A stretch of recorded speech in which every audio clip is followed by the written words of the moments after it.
വിവാഹപ്പന്തലിൽ വീണ്ടും കൂട്ടയടി. മത്സ്യമാംസ വിഭവങ്ങൾ സദ്യക്കില്ലെന്ന കാരണത്താലാണ് വരനും കൂട്ടരും വധുവിന്റെ കൂട്ടരെയും മർദ്ദിച്ചത്. ഉത്തർപ്രദേശിലെ ദേവരിയ ജില്ലയിലാണ് സംഭവം.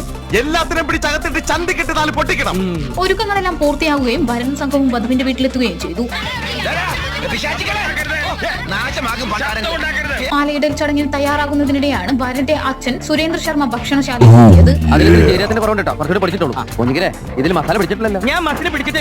പലതരം കറികളും ഉണ്ടായിരുന്നുവെങ്കിലും മത്സ്യമാംസ വിഭവങ്ങൾ ഇല്ലെന്നറിഞ്ഞതോടെ ഇയാൾ പ്രകോപിതനായി. വെജിറ്റേറിയൻ ഭക്ഷണമാണ് തയ്യാറാക്കിയതെന്ന് വധു പറഞ്ഞപ്പോൾ മുഖത്തടിക്കുകയും ചെയ്തെന്നും പിന്നീട് കൂട്ടയടി നടന്നു.